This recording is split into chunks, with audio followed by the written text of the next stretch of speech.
Yeah, so I want to talk about some crazy ass stuff that I've experienced. We're living in strange times. I want to point to the concept that when you see preachers in our modern day, they're going, it's not about works, it's about faith. It's about faith, not about works. And you got to realize, I want to put something in context. Works in our modern day, okay, it's very simple things like, saying the truth, not censoring people, having like think of like the technology we have and the abilities we have as people in our modern day. People don't understand what's actually written in the Bible, what's actually said, because these are important. These were concepts in the Bible. But when you hear these people going, it's not about works, it's about faith, and they're censoring religious speech, these people have no faith. They have no works. When they have works, okay, works is not virtue signaling. Works is not saying, hey, look, I baked some cookies for some MS-13 gangs. And I'm not really exaggerating when I use that example all the time because, you see that all over the place. You see these dangerous gang members, going to these like little community centers and they're given all care packages. And meanwhile, they have only intentions to just, pillage the people. And it's even worse than that because it's like they don't even have these we have these charity groups and stuff. You have drug dealers sitting there being treated like royal guests, and then you have like poor family members who are terrorized and they're being intimidated. And the organizations they don't stand up for rights and dignity. They stand up for the oppression of the drug pushers and the terror of these people. These are terrible people. They are violent. People don't understand how inverted that is and how extreme it is. And it is the religion of these people. It's not about works. It's about faith. And see, their works are evil, and they have no faith. I just want to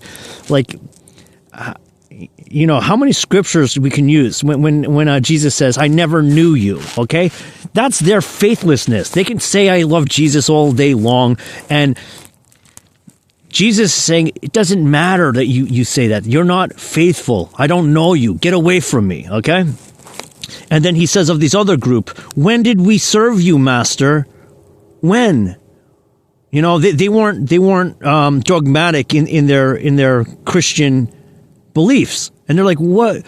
Oh, when you fed the poor and the needy, and you visited the people in prison. And which people? The innocent people.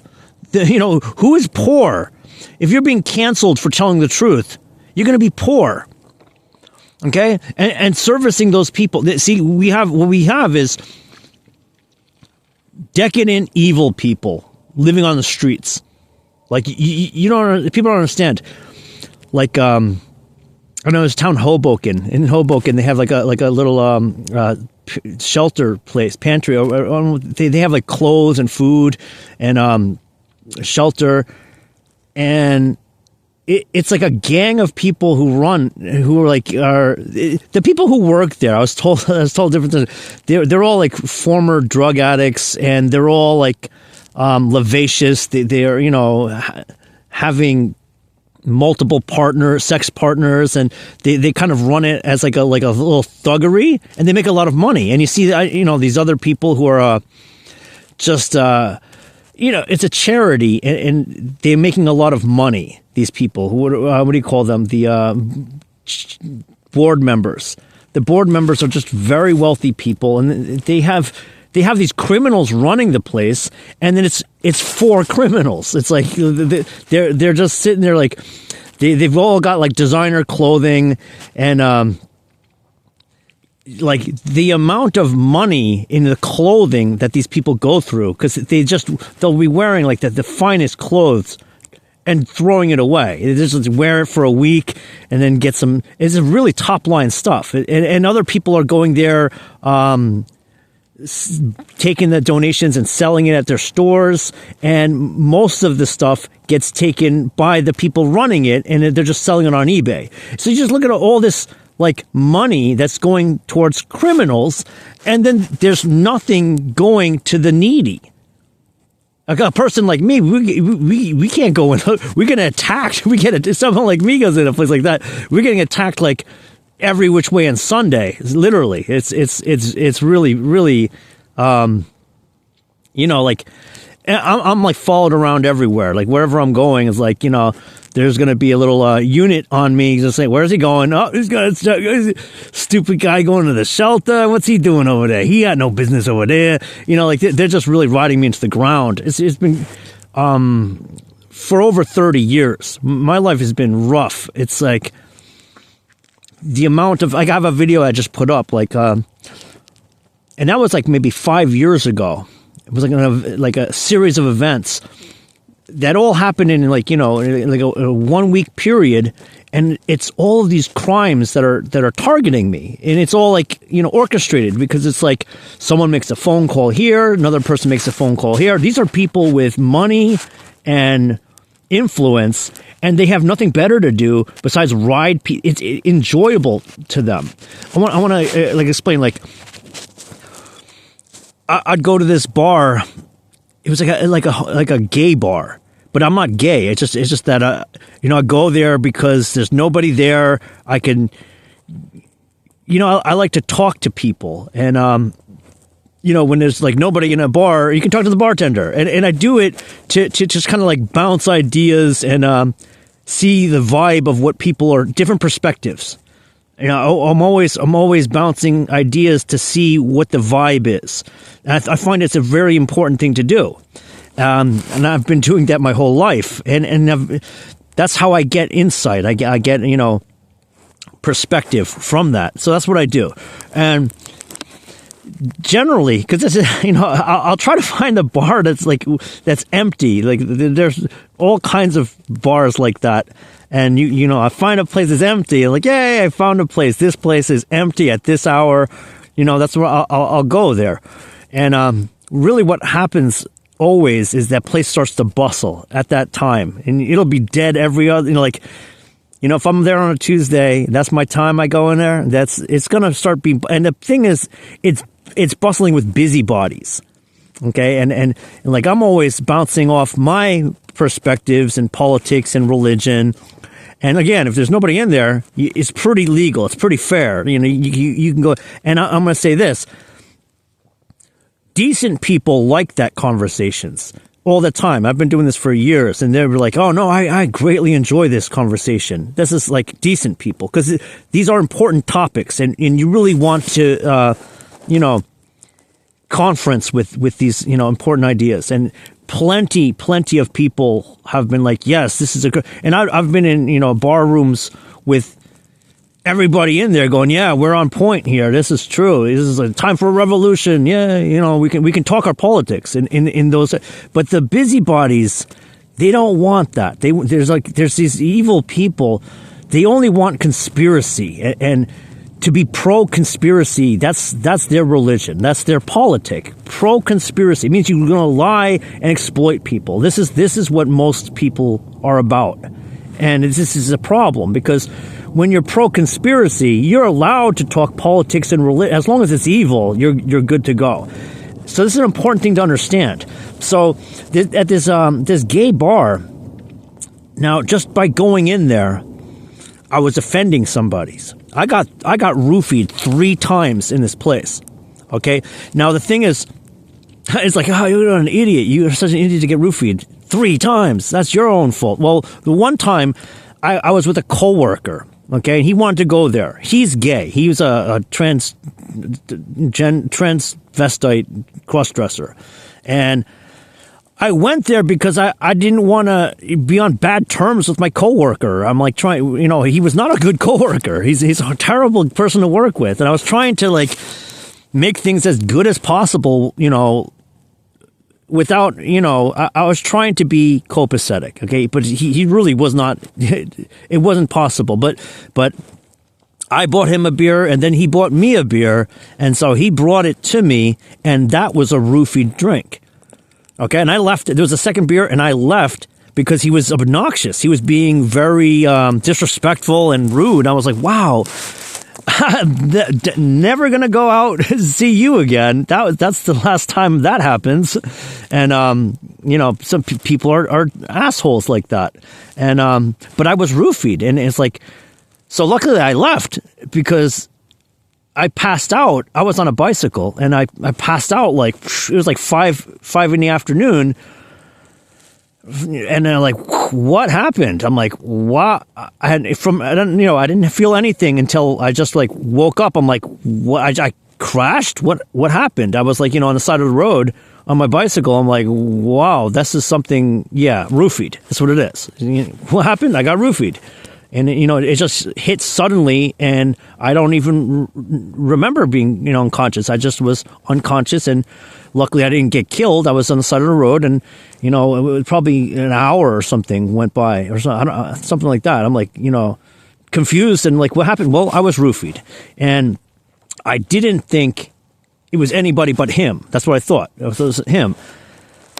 And maybe it was him and these other people conspiring. That's very, very much possibly the case. It really could be.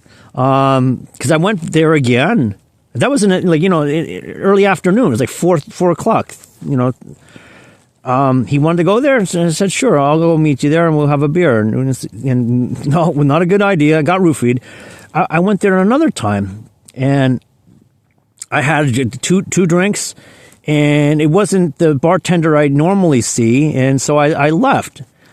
She had the night off, and there's another person working, and I left, and again, boom, I like passed out. It was like 1 or 2 drinks, and it was like wham. No, same thing. I was on a bicycle and I crashed and went, what happened? It's not being drunk. It's roofied. Okay, so I go back. I go, I think the bartender, I think she roofied me. I was telling the girl that I knew, and I'm like, I was trying to find out, like, who is she? Like, what the hell? I want to, why would someone do that? It's so evil. And she didn't seem nice, like when she served me, she didn't seem nice. Like, and these people gossip, like, oh my God, he's a Trump supporter, so therefore we need to roofie this guy. That's the kind of people I'm talking about. This is how evil this is. I was in there. Now, so the third time I'm in there, and it, like on the Sunday nights where it used to be dead, it's not dead anymore. It's like one of the most happening times. It's loaded with people, and it's like, oh boy, I used to come in here, it was dead. Now it's like, there's a whole party coming on here, and it's Sunday night. It's the only place I think Sunday night is gonna like this busy. And there was these 2 gay guys that they're like, you can't be in here. This is not a place for you. And I'm like, who the hell are you? Do these people know me? Like, who the hell are these people telling me, you're not gay, you're not supposed to be in here? It's like, whatever, man. It's like, and I'm trying to be nice with these people, so I gotta buy them a drink. I'm like, there's no reason to be upset with me. Like, I have no problem with you, so whatever. And I had my drink, and I know the guy was talking to me, and he like waved his hand over my drink when he's talking. Okay, and voila, I got roofied. Okay, so this is my second drink. Okay, I think it was 2 drinks, and I didn't get to even finish it. So this is like my first, and this is like midway in my second drink, and I'm boom, pass out. Like I'm in the place, like from like normal to just blacked out, and I'm like, they're like waking me up, and I'm like, what the hell happened? And like, oh, this guy's drunk, and this. No, man, I just got roofied. And like, my point is that these people are so evil. It's just like they do this, and it's like unbelievable. It's dangerous. And like, someone was trying to like have me get in their car, and I was like, no, I got to get the fuck out of here. And I got out of there, and it's like, roofied. Okay, I want to tell you another time roofied. There was another place in Jersey. This is in New Hampshire, but now in Jersey City. Yeah, same thing going on. This bar, go in there. You're not watching your drink. You get roofied, and it's like the bartender could be doing it. Who knows? They got cameras. They don't care. They're not going to use their cameras against themselves. They don't care. This is an evil people in this world. They really don't care. They're going to rig elections. They're going to have people killed. They don't care. There's people trafficking children. They don't care. Even another time getting roofied. Okay, so I had this garden spot, and there was this guy. He's putting a tent in there, and I was trying to trying to get out of my garden because I'm like, dude, it's a garden. Please don't, camp. You can camp here, but don't camp right in. There's I had stuff planted right where he was putting his tent. I was trying to get him to move it, and but he was not just anybody coming there into my little garden. He was like a dangerous person. Okay, so he had bought some beers and he wanted to drink some beers, and they were PBRs in a can, okay? And the PBRs in a can, yeah, he roofied me, okay? he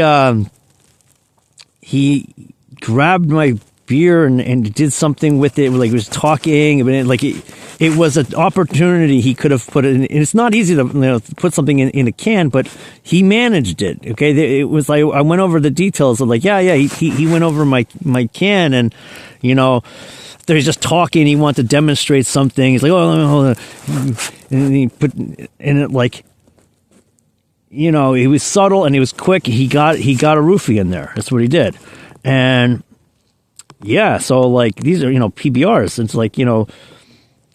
two or three PBRs or something, and now I'm passing out, and I know it. I'm like, dude, this is not drunk. This is roofied. I've been roofied a bunch of times now, and it's not alcoholism. It is, it's a different thing. It's you're just blacking out. You're just blacking right out, and so I'm blacking out, and he tried to stab me. He tried to kill me. Okay, he just we are not in a I'm not provoking or anything. He just his true colors. He was not there for good reasons, and the adrenaline kicked in, and I disarmed him. I got him on the ground and then disarmed him. I pinned him, and he had his knife, and it was I'm like I could have killed him, and I'm just like, yo, what do you want to do, man? You got to get out of here. I don't know what your problem is.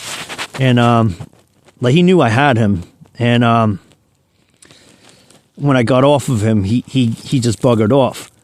And he left, and I'm still blacking out. I'm only up by the adrenaline. I'm blacking out. Whoa! I'm it was really scary. I'm whoa! This guy tried to kill me with a knife.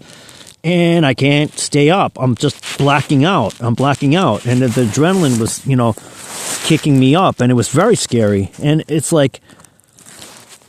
even further, someone these gang stalkers, it's just the rich people. It's the rich, evil people. The rich, evil people. That's what it is. They wrote a little graffiti thing right at the place where I was working, okay, right where I'd see it, and it said, "Beware Den Nice," okay, and people used to call me D Nice in Jersey City. This is now in New Hampshire. And it said, "Beware Den Nice, the roofie fendler," whatever the roofie fendler means. But see, I was roofied several times at this point, and they didn't kill me, but they were it was looks like they were looking to do more than they did, and it's it's a bad world. These are Satanists. They're everywhere,